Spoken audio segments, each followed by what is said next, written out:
افسوس تو یہ ہوتا ہے کہ آج سپریم کورٹ کو ملا کہ اگر منی پور کے معاملے پر آپ نہیں بولیں گے تو ہم ایکشن لیں گے. غور کیجیے، حکومتوں کا تھا جو کام، گورنمنٹ کا تھا جو کام، سرکاروں کا تھا، آج وہ کام سپریم کورٹ کو کرنا. کے مذہب کو نہیں چھوڑ سکتا، محمد کے راستے کو نہیں چھوڑ سکتا. حضرت صہیب رومی نے ساری دولت چھوڑ دی اور پھر مکے سے مدینہ ہجرت کر کے چلے گئے. اللہ کے نبی نے پوچھا، اے صہیب کیا لے کر آئے ہو؟ فرمایا، اے اللہ کے نبی ساری زندگی کی کمائی ہوئی دولت مکے والوں نے چھین لی. مکے میں کمائی ہوئی دولت تو نچھاور کر کے، قربان کر کے اور اسلام بچا کر واپس آ گیا ہوں. اللہ کے نبی نے جو جواب دیا وہ جواب یہ تھا، اے صہیب اگر دولت چھوڑ دی اور اسلام بچا لیا تو یہ سودا مہنگا نہیں ہے، بہت سستے میں تم نپٹ گئے ہو. یہ سودا مہنگا نہیں ہے، بہت سستے میں تم نپٹ گئے ہو. میرے پیارے ساتھیوں، اسلام قربانیاں مانگتا ہے. تم شراب نہیں چھوڑ سکتے ہو، مسلمان کہلاتے ہو. جوا نہیں چھوڑ سکتے ہو، مسلمان کہلاتے ہو. تمہاری بیٹیاں اور مائیں بہنیں بے پردگی نہیں چھوڑ سکتی اور اس مسلمان کہلاتے ہو. شرم نہیں آتی ہمیں اور آپ کو؟ ہم اپنے آپ کو ایسا مسلمان کہلوا رہے ہیں. اور پوچھو قربانی کیا دی ہے؟ قربانی ہم نے کچھ نہیں دی ہے. ہم اپنے گھر میں اپنی ماں بہن بیٹیوں سے اسلام نافذ نہیں کر پائے ہیں. ہم اپنے گاؤں میں اسلام کیا نافذ کریں گے؟ ہم اپنے سماج میں کیا اسلام نافذ کریں گے؟ ہم اپنے سماج میں کیا اسلام نافذ کریں گے؟ میرے پیارے ساتھیوں، ہمیں اور آپ کو غور کرنا چاہیے کہ اسلام قربانیاں مانگتا ہے. قربانیاں دنیا میں امن ایسے قائم نہیں ہوتا ہے. اسلام نے جو اصول بتائے ان اصولوں پر چلو. کیا یہ امن ہمیں بتائیں گے؟ دنیا میں امن، امن جانتے ہو؟ ایک شخص آتا ہے عدی بن حاتم، بخاری شریف کی تو حدیث اب میں سنانے جا رہا ہوں، اس کو سن لیجئے گا، بڑی پیاری روایت ہے. عدی بن حاتم اس واقعے کے راوی ہیں. وہ کہتے ہیں اللہ کے نبی صلی اللہ علیہ وسلم اپنے چند صحابہ کے ساتھ بیٹھے ہوئے تھے. دیکھیے امن کیسے قائم ہوتا ہے.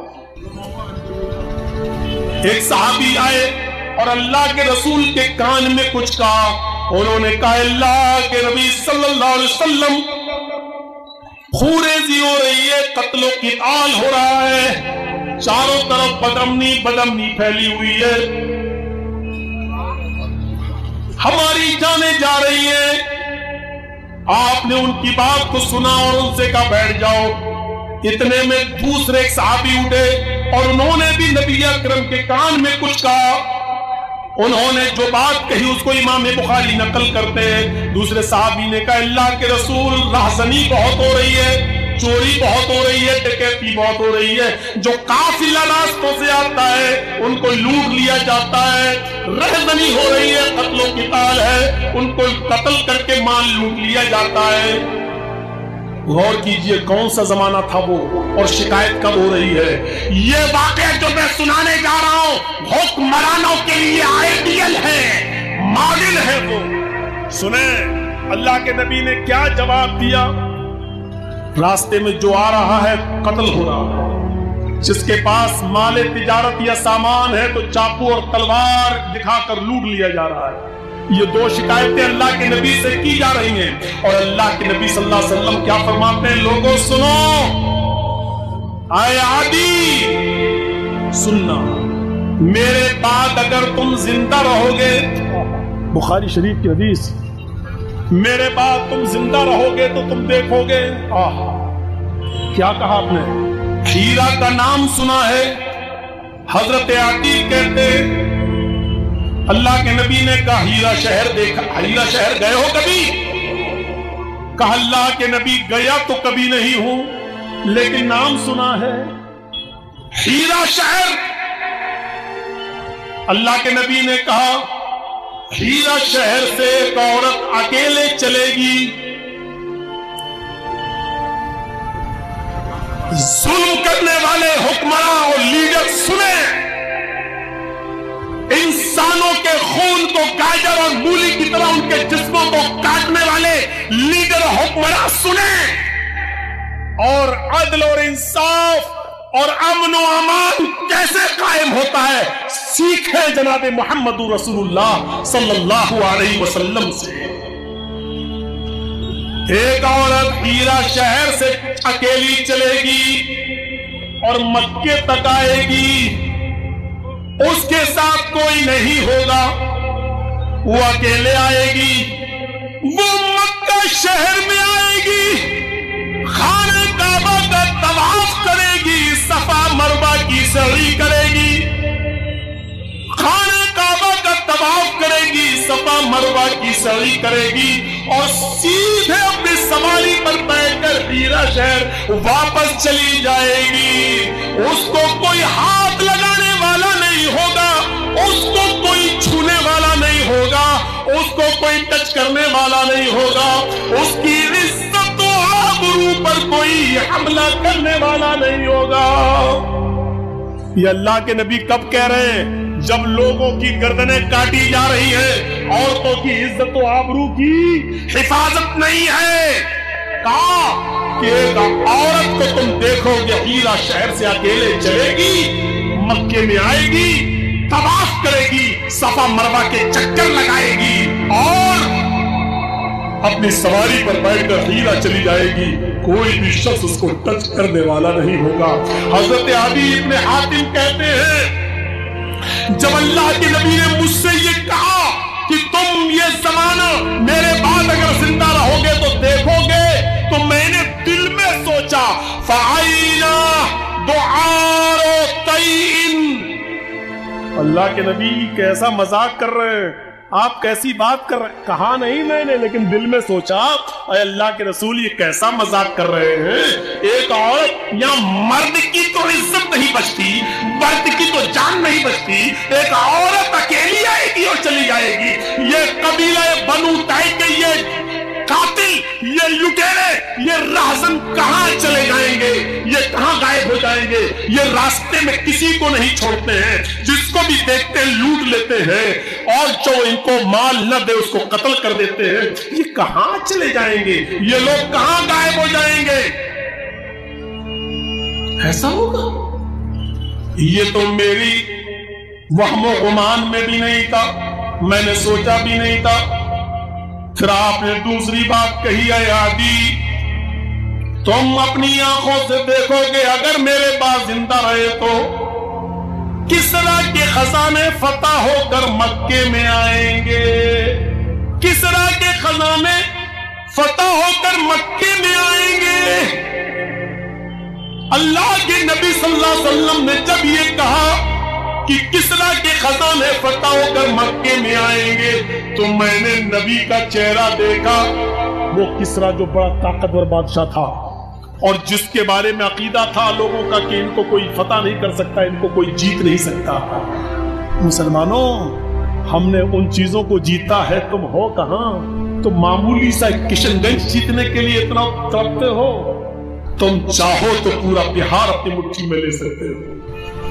یہ ہنر سیکھنا ہوگا تمہیں محمد رسول اللہ سے، یہ ہنر سیکھنا ہوگا تمہیں شریعت سے، یہ کانفیڈنس اور یقین تمہیں لینا اور حاصل کرنا ہوگا صحابہ کرام سے۔ جب اللہ کے نبی نے یہ کہا کہ کسرا کے خزانے فتح ہو کر وہ مکے میں آئیں گے، تو عدی ابن حاتم کہتے میں نے نبی کا چہرہ دیکھا اور میں نے کہا اللہ کے رسول کس کسرا کی بات کر رہے ہیں؟ کون سے کسرا کی؟ کسرا ابن ہرمز، یہی کسرا جو بادشاہ ہے، اس بادشاہ کی بات کر رہے ہیں، کسرا ابن ہرمز کی۔ آپ نے فرمایا ہاں میں اسی کسرا، اسی بادشاہ کی بات کر رہا ہوں، اسی کسرا ابن ہرمز، اسی بادشاہ کے خزانے فتح ہو کر مکے میں آئیں گے، تم دیکھو گے، مدینے میں آئیں گے، تم دیکھو گے۔ اور تیسری بات پھر فرمائی آیاتی اگر میرے بعد تم زندہ رہے تو تم دیکھو گے کہ لوگ اپنی مٹھی میں سونا اور چاندی بھر بھر کر نکلیں گے، لوگوں کو صدقہ کریں گے، لوگوں کو ज़कात देना चाहेंगे, खैरात करना चाहेंगे, लोगों को, गरीबों को सोना और चांदी बांटेंगे, लेकिन कोई सोना लेने वाला ना होगा, कोई चांदी लेने वाला ना होगा। लोगों को तुम देखोगे कि वो अपनी मुट्ठी में सोना भर भर के, चांदी भर भर के वो ले जाएंगे सदका देने के लिए, लेकिन सदका कबूल करने वाला कोई गरीब नहीं मिलेगा, सदका कबूल करने वाला कोई गरीब इंसान नहीं मिलेगा, यानी सोना और चांदी लेने वाले लोग नहीं मिलेंगे।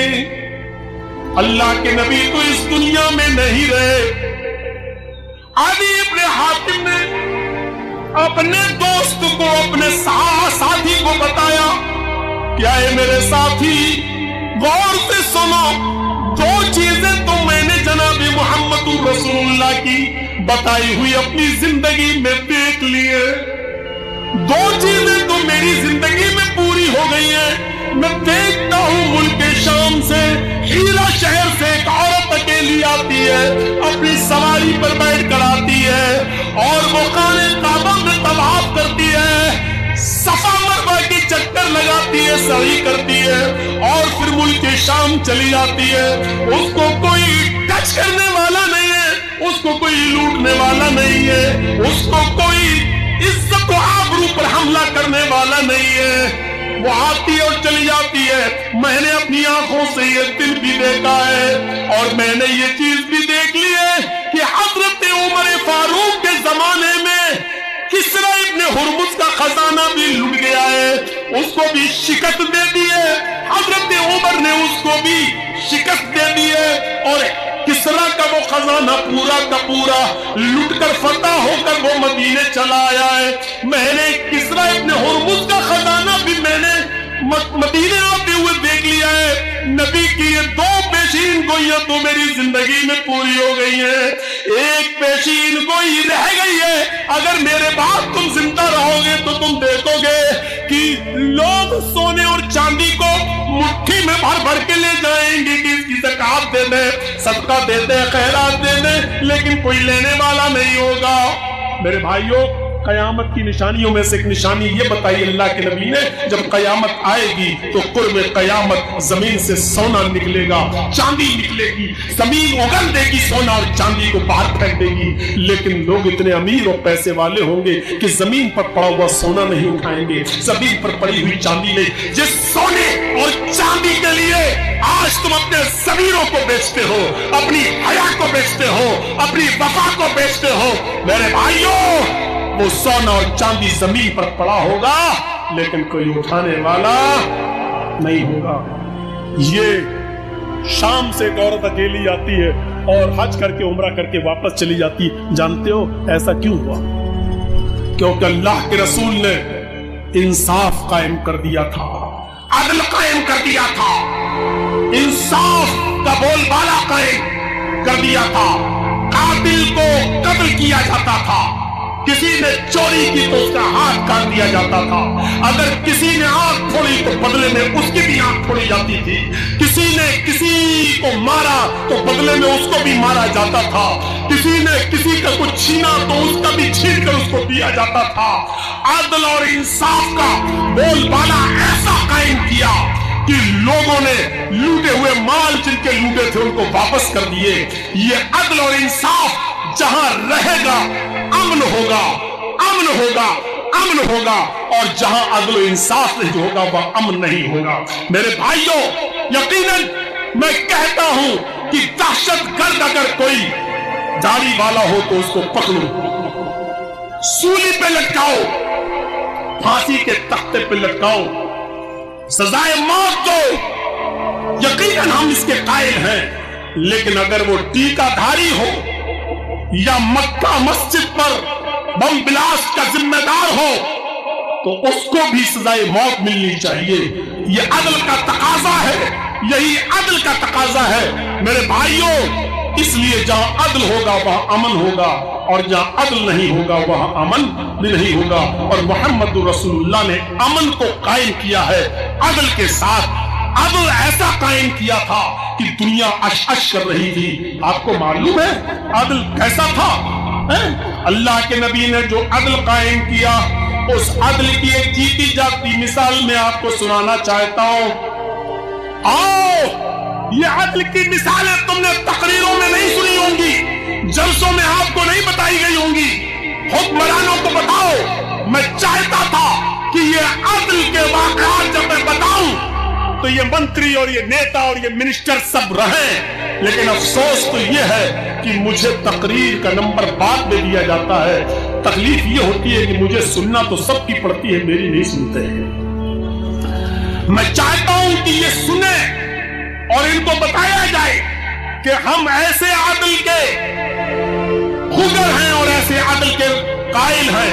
ये आदिल अगर कांग्रेस करेगी तो हम उसके साथ हैं, ये अदल अगर बीजेपी करेगी तो हम उसके भी साथ हैं, ये अदल अगर जेडीयू करेगी तो हम उसके भी साथ हैं, ये अदल अगर आरजेडी करेगी तो हम उसके भी साथ हैं। ये अदल हमें चाहिए और ये इंसाफ हमें चाहिए कि जो भी हो उसको बराबर की सजा मिलनी चाहिए, किसी के साथ कुछ किसी के साथ कुछ, ऐसा नहीं है मेरे भाइयों। इसलिए मैं कहता हूं कि अगर उत्तर प्रदेश के अंदर एनआरसी और सीडब्ल्यूए के खिलाफ एहतजाज करने वाले और उसमें सरकारी संपत्तियों का नुकसान पहुंचाने वाले लोगों के घरों पर अगर बुलडोजर चला है तो ट्रेन और उनकी पटरियों को तोड़ने वाले और किसान आंदोलन के मौके पर मेरे भाइयों जो सरकारी नुकसान हुआ था उनके घरों पर भी बुलडोजर चलना चाहिए।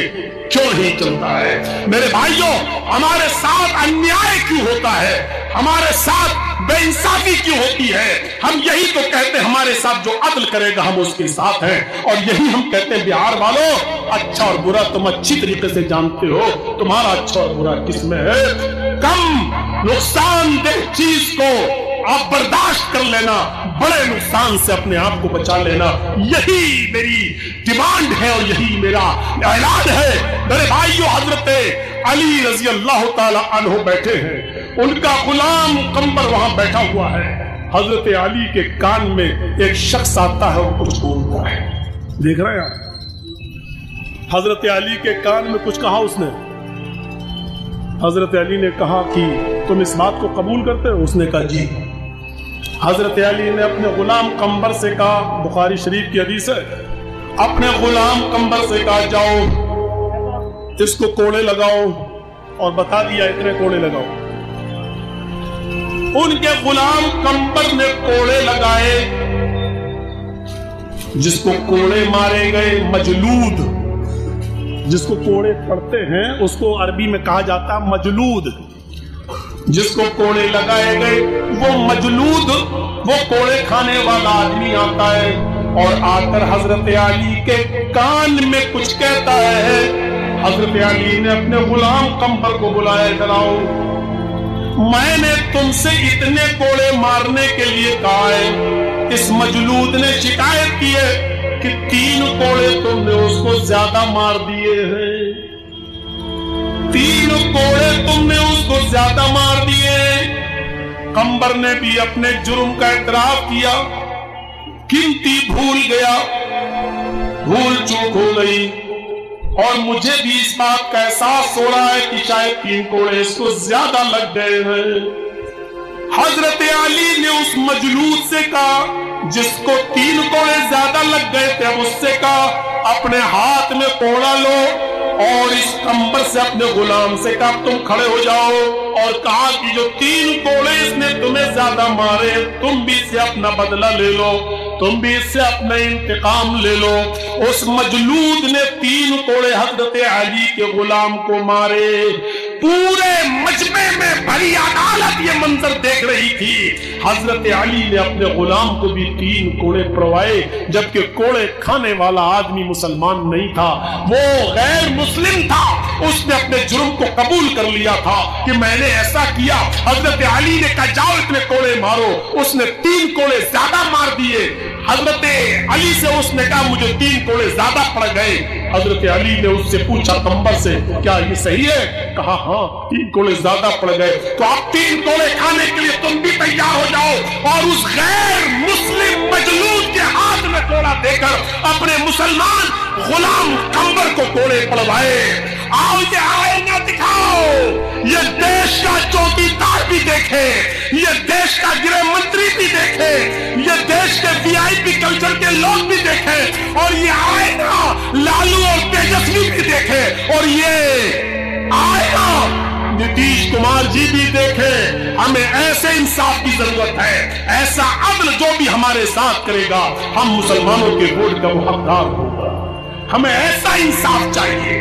ہمیں نہیں معلوم کہ تم کون ہو, ہم یہ چاہتے کہ ہمیں سوتیلا ویوہار ہمارے ساتھ نہ کیا جائے, ہمارے ساتھ گستاخی نہ کی جائے, ہمیں اس بھارت کا برابر کا ناگرک سمجھا جائے, ہمیں برابر کا حصے دار بھی سمجھا جائے, اور جو ہمارے ساتھ حق اور انصاف کی بات کرے گا ہم اس کو اپنا ووٹ دیں گے. ہمارا کوئی دشمن نہیں ہے. دشمنی اگر اپنے حال و چال سے دکھاؤ گے تو ہم اتنے اندھے بھی نہیں ہیں کہ ہم اس کو سمجھتے نہیں ہو.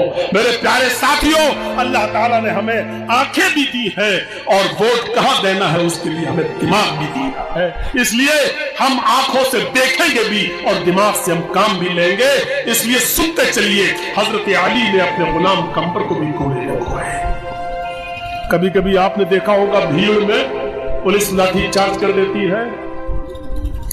قاضی شرح کی عدالت ہے, ایک مقدمے کی سنوائی ہے, اس میں غیر مسلموں کی بھیڑ لگی ہوئی ہے, مسلمانوں کی بھی بھیڑ لگی ہوئی ہے.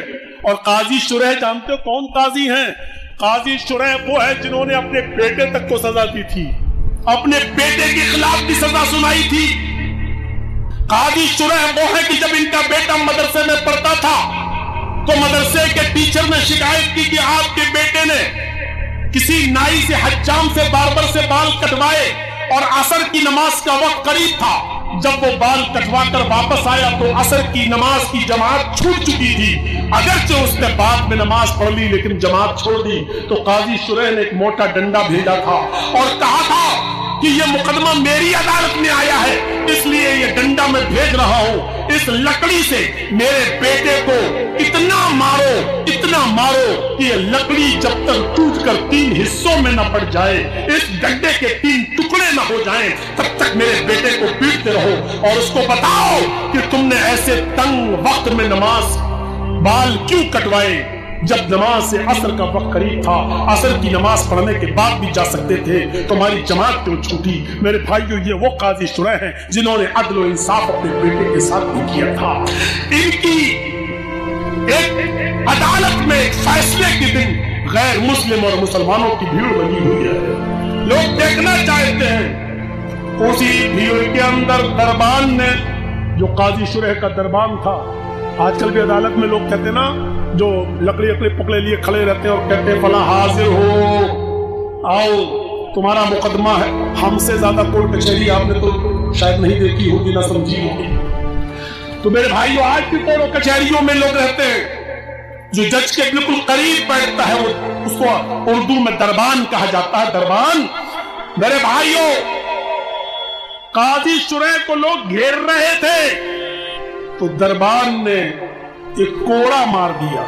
ایک کو ماریں گے تو سب بھاگ جائیں گے, ایک غیر مسلم کو کوڑا لگ گیا. ایک کوڑا جیسی پڑا بھیڑ تتر بتر ہو گئی, ادھر ادھر ہو گئی, لیکن جس کو کوڑا پڑا وہ وہیں کھڑا ہو گیا. قاضی شرح نے کہا کہ بھیڑ ادھر ادھر چلی گئی, تم کیوں کھڑے ہو؟ اس نے کہا قاضی صاحب, آپ کی عدالت میں ابھی میرا ایک کیس ہم درج کرنا چاہتے ہیں. کیا ابھی بھیڑ کو تتر بتر کرنے کے لیے آپ کے دربان نے کوڑا مارا اور وہ پوری بھیڑ میں یہ کوڑا مجھے لگائے؟ آپ کا دربان یہ بھی کہہ سکتا تھا کہ مجمع ہے, بھیڑ ہے, ادھر ادھر ہو جاؤ. پہلے اعلان کرنا چاہیے, اناؤنسمنٹ ہونا چاہیے. بھیڑ کو بھگانے کے بہت سے طریقے ہیں, لیکن ڈائریکٹ کوڑا مار دیا گیا. نہ کوئی انفارمیشن دی گئی, نہ یہ کہا گیا کہ بیٹھ جاؤ یا خاموش ہو جاؤ یا ادھر عدالت سے چلے جاؤ. اس طریقے کی کوئی آواز نہیں لگائی.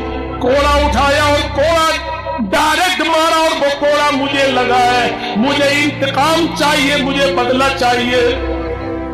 قاضی شرح نے اپنے دربان کو دیکھا فرمایا تمہارے خلاف مقدمہ درج ہو گیا ہے، کٹگھرے میں چلو۔ دربان کو کٹگھرے میں کھڑا کیا گیا، پوچھا تم اپنی صفائی میں کچھ کہنا چاہتے ہو؟ دربان نے کہا آپ کی طرف لوگ بڑھ رہے تھے، بھیڑ کو تتر بتر کرنے کے لیے میں نے کوڑا مارا، ایک ہی کوڑا مارا جو اس کو لگ گیا۔ کہا کیا تم اس کوڑے مارنے کا اعتراف کرتے ہو؟ کہا میں نے یہ کوڑا مارا ہے۔ کہا اب تم ادھر آ جاؤ۔ مجمع میں اپنے دربان کو کھڑا کر دیا اور اس شکایت کرنے والے یہودی کے ہاتھ میں کوڑا دے دیا۔ کہا اس دربان نے تمہیں جتنی زور سے کوڑا مارا ہے، ایک کوڑا تم بھی اس کو مارو۔ لہذا اس یہودی نے کوڑا اس دربان کو بھی مارا اور پورے مجمع نے یہ عدل دیکھا، یہ انصاف دیکھا۔ تو جب ایک یہودی اور قاضی کے دربان میں دربان کو مار رہا ہے، قاضی کے دربار میں دربان کو کوڑا مار رہا ہے، اور قاضی خود یہ فیصلہ سنا رہا ہے، یہ عدل دیکھیں گے تو امن کیوں نہیں ہوگا؟ ایسی جگہ پر امن تھا، ایسی جگہ پر انصاف تھا، ایسی جگہ پر خون ریزی نہیں تھی۔ آج عدل نام کی کوئی چیز نہیں رہ گئی ہے۔ افسوس تو یہ ہوتا ہے کہ آج سپریم کورٹ کو مداخلت کرنا پڑتی ہے کہ اگر منی پور کے معاملے پر آپ نہیں بولیں گے تو ہم ایکشن لیں گے۔ غور کیجئے میرے بھائیوں، جو کام حکومتوں کا تھا، جو کام گورنمنٹ کا تھا، جو کام سرکاروں کا تھا، آج وہ کام سپریم کورٹ کو کرنا پڑ رہا ہے، اور یہ کہنا پڑ رہا ہے کہ یہ کام اگر تم نہیں کرو گے تو ہم کریں گے۔ یہ تصور کیجئے میرے بھائیوں کہ ہم کس طرف جا رہے ہیں اور کہاں ہم پہنچ گئے ہیں۔ خود چیف منسٹر کیسا ہوتا ہے آپ کو معلوم ہے؟ حضرت عمر فاروق پیشاب کر رہے ہیں، ایک نالی کے کنارے پر بیٹھ کر پیشاب کر رہے ہیں، پانی ان کے ہاتھ میں ہے، کسی نے دیکھا نہیں، اور ایک آدمی آواز لگاتے ہوئے آ گیا، امیر المومنین، امیر المومنین، امیر المومنین۔ اس کو پتا ہی نہیں کہ حضرت عمر پیشاب کر رہے ہیں۔ اگر مجھے معلوم ہو جائے کہ ایک آدمی پیشاب کر رہا ہے تو میں چلاؤں گا تھوڑی، میں یہ کہوں گا کہ وہ پیشاب کر کے ڈراؤ، لیکن اس کو معلوم ہی نہیں۔ وہ نکلا اور کہتا امیر المومنین، آئین امیر المومنین، امیر المومنین کہاں ہے؟ امیر المومنین، امیر المومنین۔ حضرت عمر کو بڑا غصہ آیا، کم وقت میں تو پیشاب کر رہا ہوں، کون چلا رہا؟ آئے کون چلا رہا تھا؟ کہ امیر المومنین میں گئے اور ایک تھپڑ دیا اسے۔ کیا ہے؟ بس اتنا ہی تھا، وہ اپنی شکایت بھول گیا۔ اس نے کہا امیر المومنین، مجھے اس بات کا علم نہیں تھا کہ آپ استنجا کر رہے ہیں، آپ پیشاب کرنے کے لیے بیٹھے ہوئے ہیں۔ اگر مجھے اس بات کا علم ہوتا تو میں چیختا نہیں، چلاتا نہیں۔ بات ہی کچھ ایسی تھی کہ مجھے زور سے چیخنا پڑا، چلانا پڑا۔ آپ وہاں سے آئے اور بھرے مجمع میں سب کے سامنے آپ نے میرے چہرے پر ایک تھپڑ مار دیا ہے۔ آپ امیر المومنین ہیں، میں کچھ نہیں کہہ سکتا ہوں، بس اتنا ضرور کہوں گا کہ آپ تھوڑا سا غور کر لینا، اپنے معاملے میں ذرا سوچ لینا، آپ نے غلطی تو نہیں کی ہے، آپ نے مجھے ناجائز تھپڑ تو نہیں مارا ہے، آپ نے مجھے تھپڑ مار کر کوئی غلطی تو نہیں کی، آپ اتنا سوچ لیجئے گا بس۔ حضرت عمر فاروق نے کہا کہ تم کو پتہ نہیں تھا؟ کہا نہیں۔ کہا ادھر آؤ۔ کون ہے؟ Chief minister. کون ہے؟ امیر المومنین۔ کون ہے؟ سنو، 22 لاکھ مربع میل پر جس کی حکومت ہو وہ کون ہے؟ بہار کا چیف منسٹر نہیں، جھارکھنڈ کا نہیں، بنگال کا نہیں، یو پی کا نہیں، 22 لاکھ مربع میل۔ سعودی بھی اس کے انڈر میں، شام بھی اس کے انڈر میں، عراق بھی اس کے انڈر میں، ایران بھی اس کے انڈر میں، اردن بھی اس کے انڈر میں، آذربائیجان بھی اس کے انڈر میں، مصر بھی اس کے انڈر میں، کویت بھی اس کے انڈر میں، اسرائیل اور فلسطین بھی اس کے انڈر میں۔ غور کیجئے، یہ سارے ملک اس کے انڈر میں، اتنی بڑی حکومت کا مالک، اتنی بڑی حکومت کا مالک، اور کیا کر رہا ہے؟ ادھر آؤ. عمر فاروق کا یہ گال تمہارے سامنے حاضر ہے. آئے بدوی آئے دیہاتی، میں نے انجانے میں لا علمی میں غصے میں نے تمہارے چہرے پر تھپڑ مار دیا ہے. تم بڑے مجمع میں سب کے سامنے اپنا انتقام لے لو، اور جتنی زور سے میں نے تمہیں تھپڑ مارا ہے تم مجھے بھی تھپڑ مارو. یہ اپنے آپ کو پیش کر رہا ہے، اپنے آپ کو. یہاں تو ٹویٹر پہ کوئی لکھ دے تو جیل کی سلاخوں میں، یہاں کوئی جھوٹ بھی کہہ دے تو ضمانت نہیں ہوتی. کہا میں اپنے آپ کو پیش کر رہا ہوں سب کے سامنے. اس نے کہا امیر المومنین سوری، میں آپ کو تھپڑ نہیں ماروں گا، بس میں اتنا چاہتا ہوں کہ آپ اتنا مان لیں کہ آپ سے غلطی ہوئی ہے. حضرت عمر فاروق نے بھرے مجمع میں کہا یہ میری غلطی ہے، میں سمجھ نہیں سکا، مجھے اس بات کا علم نہیں تھا. میں نے سوچا شاید تم نے دیکھ لیا تھا مجھے پیشاب کرتے ہوئے اور پھر تم چلا رہے ہو، یعنی میرے پیشاب کرنے کا بھی فارغ ہونے کا بھی انتظار نہیں کر رہے ہو، لیکن تم کہہ رہے ہو مجھے پتا ہی نہیں. اس نے کہا مجھے بالکل اس بات کا علم نہیں ہے.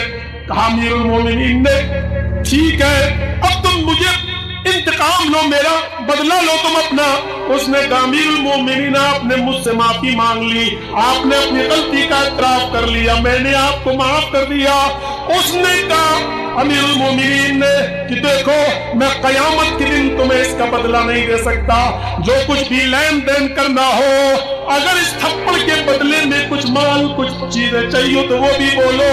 کہ امیر المومنین میں اللہ کو کی قسم کھا کر کہتا ہوں کہ میں کوئی بدلہ نہیں لوں گا، میں آپ کو دل سے معاف کر رہا ہوں. میں امیر المومنین ہے، میں آپ کو کیسے تھپڑ ماروں، میں دل سے آپ کو معاف کر رہا ہوں. آپ نے بس یہ سویکار کر لیا، یہ ایکسپٹ کر لیا کہ آپ سے غلطی ہو گئی ہے. حضرت عمر فاروق نے اپنے آپ کو پیش کیا، تب عدل قائم تھا، تب انصاف قائم تھا، تب کوئی کسی کی طرف ٹیڑھی نظر کر کے دیکھنے کی جرات نہیں کرتا تھا.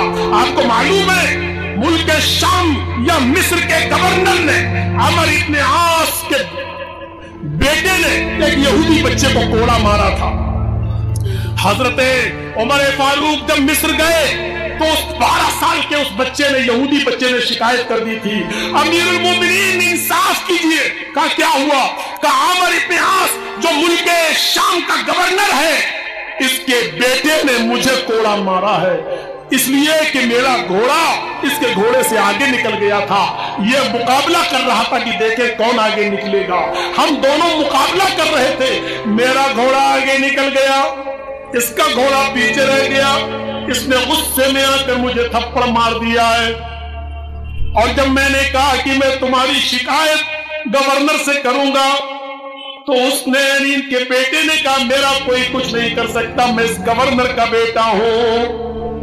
آج کل یہی تو ہوتا ہے نا، جو بڑے لوگوں کے بیٹے ہیں وہ میں گورنر کا بیٹا ہوں، میرا کوئی کچھ نہیں کر سکتا. حضرت عمر فاروق کی آنکھیں اسی وقت لال ہو گئی اور فرمایا یا عمر ابن عاص، اللہ نے لوگوں کو آزاد پیدا کیا ہے، تم نے اپنی عوام کو غلام کیسے بنا لیا؟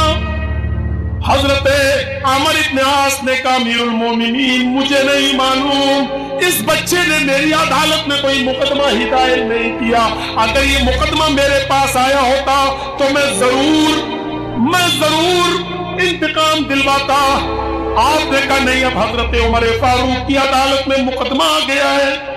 آپ نے کہا ہے اس بچے سے ڈراؤ، یہودی بچے کو کھڑا کیا اور عمر ابن عاص کے بچے سے پوچھا کیا یہ صحیح کہہ رہا ہے؟ اس نے اپنے جرم کا اقبال کیا کہ ہاں اس کا گھوڑا آگے نکل گیا تھا، میں نے اس کو ایک تھپڑ مار دیا. اس یہودی بچے سے کہا کہ ایک تھپڑ اس کے چہرے پر مارو، گورنر کے بیٹے پر تھپڑ مارو.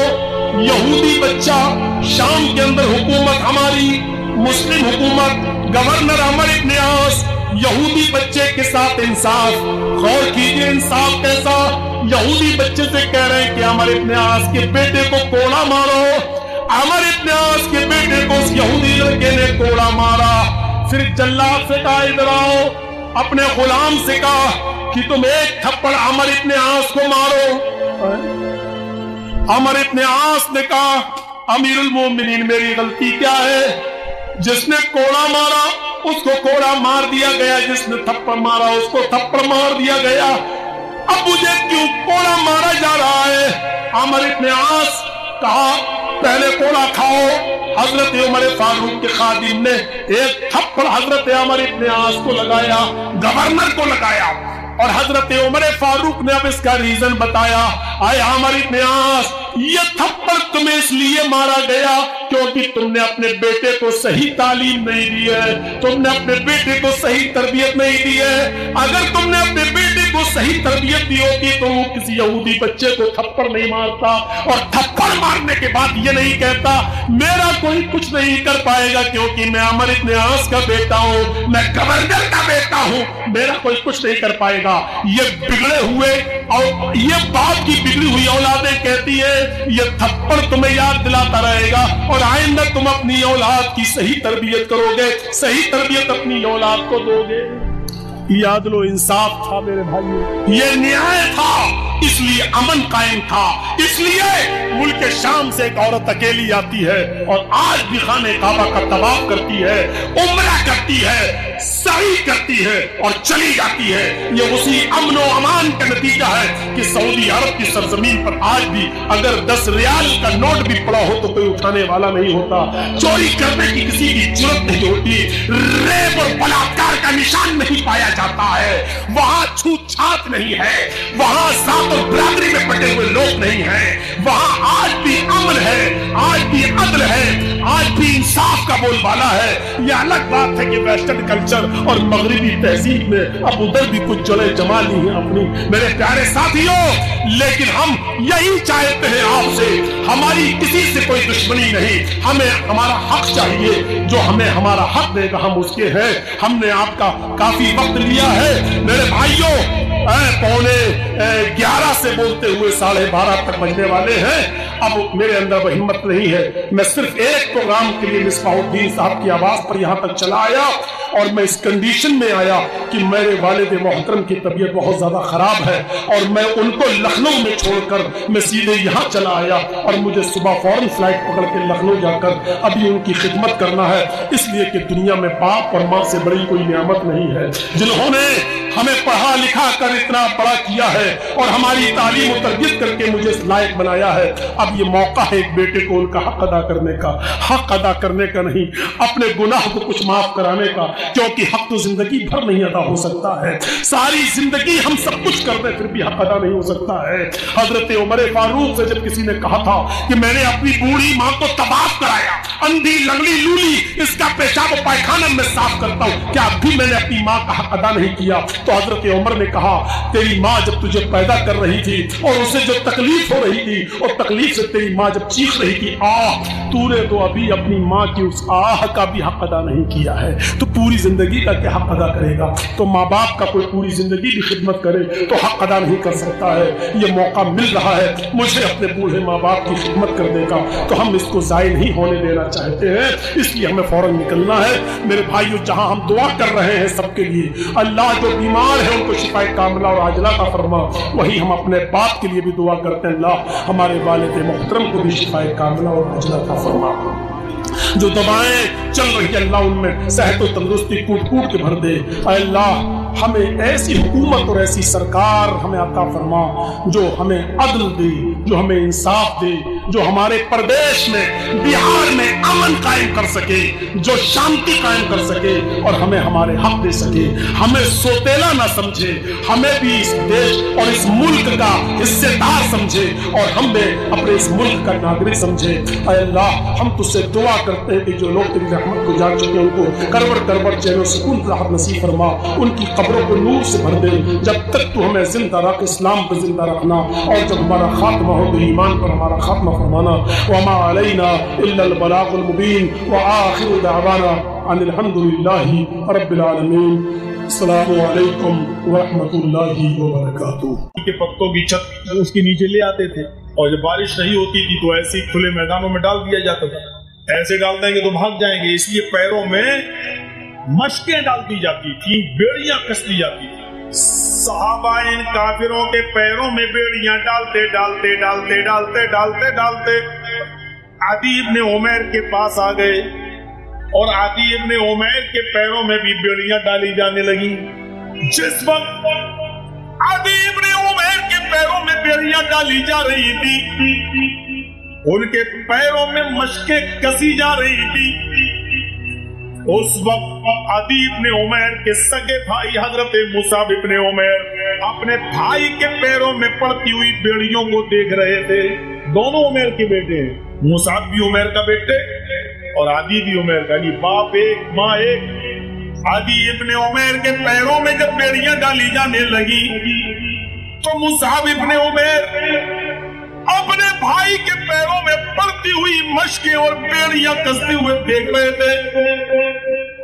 आदी ने उनको चीख कर कहा, ललकारते हुए कहा, आए मुसाब तुम्हारे ऊपर लानत हो, आए मुसाब तेरी बुज़दिली पर लानत हो। यू आर वेरी कावर्ड, बहुत बड़े बुज़दिल हो तुम, बुज़दिल।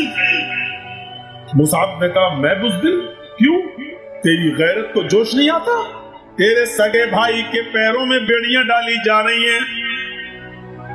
आए मुसाब, मेरी रगों में जिस बाप का खून दौड़ रहा है, तेरी रगों में भी उसी बाप का खून दौड़ रहा है।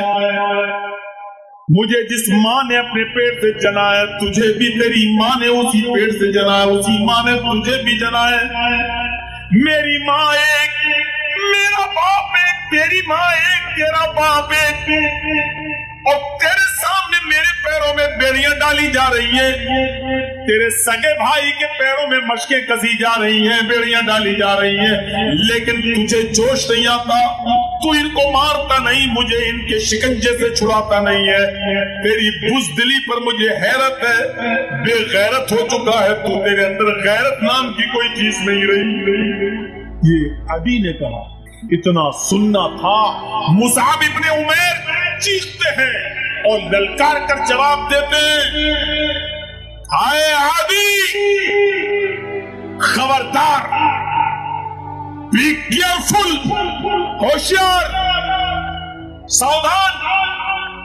एक भी जुमला अगर इसके बाद आगे निकाला। आदी ने कहा, कहाँ सुनोगे मेरी? सगे भाई की फिक्र नहीं है तुम्हें? मुसाब ने कहा कि तुम मेरे भाई नहीं हो। यहां से देखिए, आप सगे भाई हैं, बाप एक है, माँ दोनों की एक है, लेकिन इसके बावजूद हजरत मुसाब इब्ने उमैर ने कहा, आए आदी, तुम्हारा बाप और मेरा बाप एक जरूर है, तुम्हारी माँ और मेरी माँ एक जरूर है, हम दोनों एक ही बाप के बेटे, एक ही माँ के बेटे, लेकिन तुम मेरे हकीकी भाई नहीं हो। देखिए, बाप को एक बता रहे हैं, माँ को एक बता रहे हैं, लेकिन क्या करें, इसके बावजूद मैं तुम्हें हकीकी भाई, सगा भाई नहीं मानता। मेरा सगा भाई तो वो है जो तुम्हारे पैरों में बेड़ियां डाल रहा है, मेरा सगा भाई तो वो है जो तुम्हारे पैरों में मशकें कस रहा है, इसलिए कि मेरे भाई ने कलमा पढ़ा है, ला इलाहा इल्लल्लाह मुहम्मदुर रसूलुल्लाह, और मैं भी इसी झंडे तले हूँ, ला इलाहा इल्लल्लाह मुहम्मदुर रसूलुल्लाह। मेरा सगा भाई तो वो है जो तेरे पैरों में बेड़ियां डाल रहा है। आए मेरे भाई, इसके पैरों को और मजबूती से कस दो, इसके पैरों में बेड़ियां और टाइट कर दो। मुझे अपने भाई की चालबाजी मालूम है, ये मुझे ललकारेगा ताकि तुम्हारे अंदर रहम आ जाए और तुम मेरा भाई समझकर इसकी बेड़ियां ढीली कर दो। ऐसा न करना, ये बेड़ियां तोड़कर भागने में माहिर है, ये मशकें ढीली करके भागने में माहिर है, इसकी पैरों की बेड़ियों को और ज्यादा टाइट कर दो।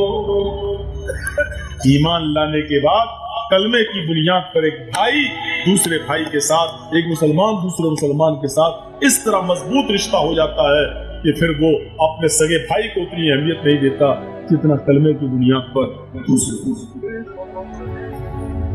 समझ रहे हैं? इन्नमल मुमिनूना इख्वा, आए मोमिनो, तुम आपस में सब एक दूसरे के भाई हो।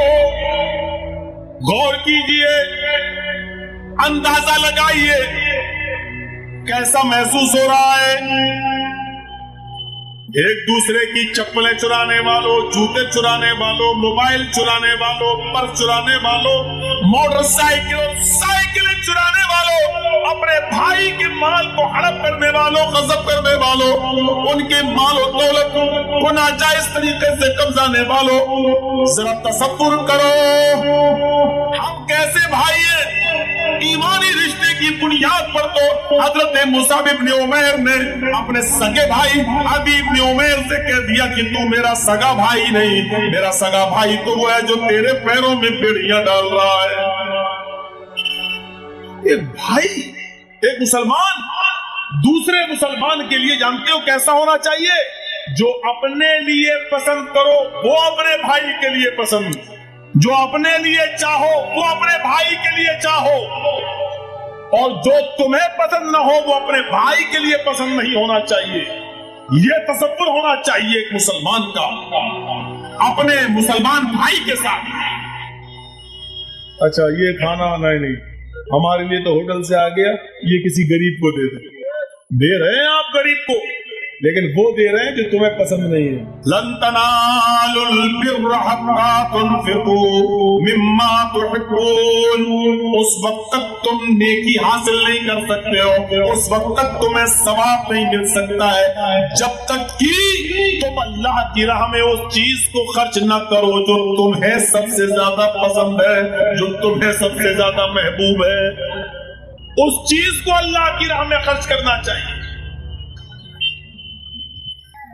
4 दोषी है ना दिल्ली के अंदर जिनको 20 तारीख को फांसी होना है। इस वक्त हर आदमी ये चाह रहा होगा दिली तौर पर किसी तरीके से मैं बच जाऊं, और एप्लीकेशनें अर्जियां जा भी रही हैं। एक अर्जी की कल सुनवाई होना है 19 तारीख को पवन की। उसका वकील कहता है कि ये जिस वक्त रेप किया हुआ था उस वक्त 16.5 साल था, बालिग नहीं। फिर आ गया मामला मोड़, फिर सुनवाई है तो 19 आज ही होगी। 10 साढ़े 10 बजे सुप्रीम कोर्ट में हर आदमी अपने आप को बचाने में लगा। एक वाकया जरा सुनिए।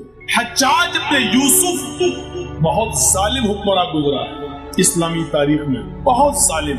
बड़े बड़े सहाबा को उसने कत्ल करवा दिया था। मौका मिलेगा तो इसकी जुल्म की दास्तान कल आएंगी आपके सामने, जब हम मौजूदा हिंदुस्तान के हालात पर जब कल बोलेंगे तब।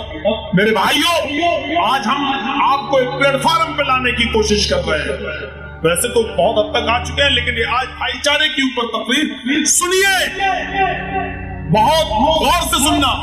ए भैया ये सामने से उठा बैठी मत करो यार, मुझे मालूम था कि ये करोगे। रात के 2 बजे जब भी हमें टाइम मिलेगा 2 के बाद आदमी बेचैन रहेगा, किसी को पेशाब लगेगा, किसी को और किसी को मोबाइल से बात हो गई होगी कि हाँ सब मौलाना जर्जीज को सुन रहे तुम आ जाओ। ये भी है, हम इतने वो नहीं है, हमारी नजर हर तरफ रहती है। कौन मोबाइल पे लगा है, कौन मोबाइल पे बात करके उठ रहा है, कौन कहाँ जा रहा है, जाते वक्त भी हम देख लेते हैं किस तरफ जा रहा है। ये छिछोरापन उसको सिखलाओ जो तुम्हारी ABCD से वाकिफ ना हो। इन हालात में भी हमारी अक्ल अभी ठिकाने नहीं लग रही है। इन हालात में भी रेत आग के ढेर पर बैठे हो, कब यहां से उठाकर सेंटरों में डाल दिया जाए, कैंपों में, कोई भरोसा नहीं है। ऐसे लोग कई तरीके के वादे कर रहे हैं कि अगर उनकी माओ से भी पूछा जाए तो वो जवाब देंगी अगर जिंदा होंगी कि ये तो पैदा होने से पहले भी कई मरतबा झूठ बोला है, कल होंगे परसों होंगे। इशारे मेरे समझ रहे हो, अब इशारे ही करूंगा, मैं नाम नहीं लूंगा। देख लिया एक केस होता है लोग कैसे भागते हैं। सुनने वाले बहुत पैदा होंगे, नाम मौलाना साहब आज बोलेंगे, लेकिन जब केस हो जाए तो एक भी आदमी नहीं आता है। बड़े बड़ों को देख लिया मैंने, किसके पास कितना दिल गुर्दा है। मैं भी किसी बाप का बेटा हूँ, मैं भी किसी माँ का बेटा हूँ। सुन लो बस, मौलाना साहब बोले मोदी योगी, यही सुनने आते हैं हम लोग। बस जिन इलाकों में केस हुआ उन इलाकों में 2-4 आदमी सबसे पहले वही भागे। सब जानता हूँ, कम से कम जलसों की तो लाज रखो। इन जलसों में तो कम से कम दीन के नाम पे कर रहे हो, कम से कम इन लड़कियों पे पाबंदी लगाओ कि अंदर बैठे, बाजारों में न घूमे। बाजारों में घूमने के लिए तुम्हें बहुत मौके मिलते हैं, दिन भर बाजारों में घूमो। जलसों में तो कम से कम दीन की लाज रख लो। तो हज्जाज इब्न यूसुफ बहुत बड़ा जालिम हुक्मरान गुजरा है। इसके जमाने में इसकी नजर में एक मुजरिम था। जरा सुनिए, मुजरिम इसकी नजर में, मुजरिम था नहीं वो, लेकिन हज्जाज इसको मुजरिम मान ले। वो मुजरिम नाम था सईद। सईद छिपे फिर रहे थे। हज्जाज ने कह दिया था कि सईद जहां भी मिले पकड़ के मेरे सामने लाओ, और जैसी लाओगे दूसरे दिन उनकी गर्दन को कलम कर दिया जाएगा। कत्ल की सजा नाफिज हो चुकी थी। सईद भागे भागे फिर रहे थे, कभी इधर कभी उधर छिपे छिपे फिर रहे थे कि जहां तक हो सके बचे। हम बेकसूर हैं, बेगुनाह हैं। अब जब हुक्मरां किसी को जालिम मान ले तो आप क्या करेंगे? हज्जाज जैसा जालिम हुक्मरां जब उसने सईद को जालिम मान लिया तो कोई रास्ता नहीं। उसने 2 पुलिस वालों को ढूंढने के लिए निकाल दिया, जाओ फला फला बस्ती, फला फले इतना बड़ा इलाका ढूंढो, और जहां पर भी सईद तुम्हें मिले उनको अरेस्ट करके मेरे सामने लाओ। मैं सईद को अपनी आंखों के सामने कत्ल होता हुआ देखना चाहता हूं। पुलिस वाले 15 दिन 20 दिन तक ढूंढते रहे, और आखिरकार एक दिन जासूस मिल गया। हमेशा याद रखना, आपके इलाके की खबर अगर पुलिस थाने तक पहुंच रही है और पुलिस को पता चली है तो आप समझ लेना कि हमारी बस्ती में, हमारी बिरादरी में कोई हमारा जासूस छुपा हुआ है, जिसको हम मुखबिर कहते हैं। मुखबिर, किसी जासूस ने बता दिया कि सईद फला फला के घर में रात के इतने बजे आएगा, वहां तुम पकड़ लेना। रात की तारीकी में उन दोनों हज्जाज के पुलिस वालों ने छापा मारा उस घर में और हजरत सईद को पकड़ लिया। सईद मिल गए। जासूस ने जासूसी कर दी और इन दोनों पुलिस वालों ने सईद को पकड़ लिया। अब इसको हज्जाज के सामने लाने की तैयारी होने लगी। 1 दिन का सफर हो गया, 2 दिन का सफर हो गया, हज्जाज तक आने में अभी 15 दिन लगेंगे। यानी इतनी दूर निकल चुके थे ये लोग ढूंढने के लिए कि अब घोड़े पर बिठा कर, ऊंट पर लेकर इसको आया जाए सईद को, तो जानते हो 15 दिन लगेंगे। 1 हफ्ता गुजर गया। अब जो चीज मैं आपको बताना चाहता हूं उसको गौर से सुनना और फिर अपने गरीबानों में झांक कर देखना, क्या एक मुसलमान की दूसरे मुसलमान के लिए ये दिल में जगह है। 1 हफ्ता जब गुजर गया, 1 हफ्ते का मामला रह गया। इन दोनों पुलिस वालों को हजरत सईद की इबादत बड़ी पसंद आई। सईद रात की तारीकी में उठते, तयम्मुम करते और तहज्जुद की नमाज पढ़ते, फजर की नमाज पढ़ते। उन्होंने समझ लिया कि अब मुझे कत्ल होना है, इसलिए वो रोजा भी रखते, रात में इबादत भी करते, दिन में रोजा भी रखते, रात में इबादत भी करते। इन दोनों पुलिस वालों को सईद की ये इबादत इतनी पसंद आई कि उन दोनों ने सोच लिया कि सईद मुजरिम नहीं है, और हज्जाज के सामने अगर इसको हम लेकर गए तो हज्जाज इसको कत्ल कर देगा, छोड़ेगा नहीं, बड़ा जालिम है। इन दोनों पुलिस वालों ने आपस में सलाह की, तुम भी जानते हो सईद बेगुनाह है, हम भी जानते हैं कि सईद बेगुनाह है, हम भी जानते सईद बेगुनाह है, आप भी जानते सईद बेगुनाह है, लेकिन हज्जाज इसको कत्ल कर डालेगा। ऐसा करो, हज्जाज तो देख नहीं रहा है, क्यों ना हम दोनों मिलकर सईद को छोड़ दें और हज्जाज के पास जाएं और ये कहते हैं कि हमने बहुत ढूंढा लेकिन सईद हमें नहीं मिला। दोनों पुलिस वालों ने आपस में सलाह की और दोनों ने कहा, हाँ यार, बेचारा गरीब आदमी, एक मजबूर आदमी क्यों मारा जाए। इन दोनों ने सलाह करने के बाद सईद से कहा, सईद तुम बेगुनाह हो ये मैं जानता हूँ, ये भी जानता है, लेकिन हज्जाज नहीं जानता। तुम्हारे नमाजों ने, तुम्हारी रोजों ने, तुम्हारी इबादत ने हमारा दिल जीत लिया है। ऐ सईद, हम चाहते हैं कि तुम बेकसूर क्यों मारे जाओ, बेगुनाह क्यों मारे जाओ। ऐ सईद, हम तुम्हें छोड़ रहे हैं, देखो ये रात का अंधेरा है, सईद तुम इस जंगल के रास्ते भाग जाओ, रात भर भागते रहना, सुबह कहीं छिप जाना, फिर रात में निकलना, इस तरीके से तुम 1 दिन 2 दिन 3 दिन में इस मुल्क की सरहद को, शहर की सरहद को छोड़ दोगे, आगे तुम्हारी मर्जी।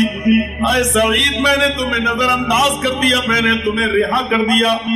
मैं हज्जाज के पास जाऊंगा और कह दूंगा कि हमें सईद मिले ही नहीं। सईद ने कहा, पुलिस वालों, हज्जाज के फौजियों, बहुत बहुत शुक्रिया तुम्हारा, तुमने हमारी बेगुनाही समझ ली, बेकसूर होना हमारा समझ लिया, अल्लाह आपको जज़ाए खैर दे। हज्जाज बहुत बड़ा जालिम है, वो मुझे कत्ल करके ही मानेगा, लेकिन तुमने मुझे जो छोड़ा, इसका मैं एहसान तुम्हारा कभी अदा नहीं कर सकता। आपका बहुत बहुत शुक्रिया कि आपने मेरे बीवी और बच्चों को, बीवी को बेवा होने से और बच्चों को अनाथ होने से, यतीम होने से बचा लिया है। मैं किसी तरीके से भागने की कोशिश करूंगा।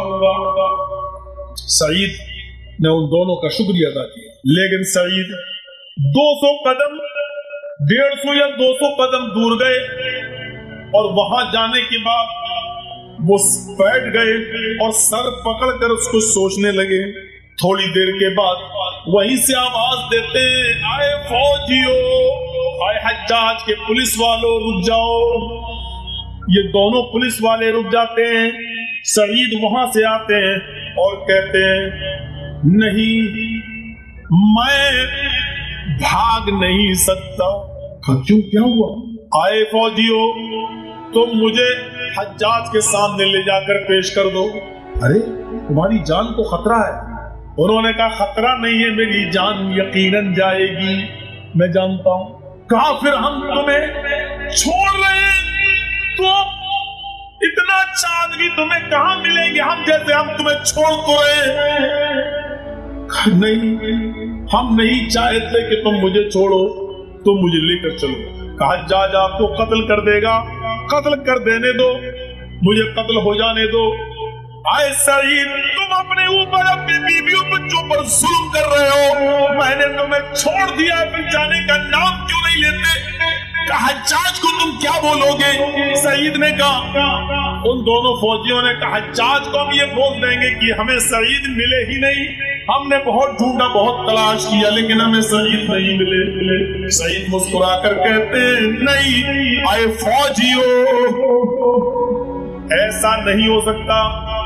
1 दिन 2 दिन तक तुम्हारा झूठ छिप सकता है, 10 दिन तुम्हारा झूठ छिप सकता है, लेकिन वो जासूस भी हमारे पीछे होगा और आपके पीछे होगा, जिसने मेरी जासूसी करके आपको ये बताया है कि मैं फला फला घर में छिपा हूँ। जो जासूस मेरे 1000 छिपने के बावजूद मेरा पता लगा कि आपको मेरी खबर दे सकता है, क्या वो जासूस ये खबर नहीं दे सकता है कि तुम दोनों ने मुझे गिरफ्तार कर लिया था? हज्जाज, इन्होंने 1 हफ्ता सफर करने के बाद सईद को इन दोनों फौजियों ने, दोनों पुलिस वालों ने छोड़ दिया। वो जासूस हज्जाज को ये जासूसी करके तुम दोनों को फंसवा सकता है, इसलिए अगर हज्जाज को ये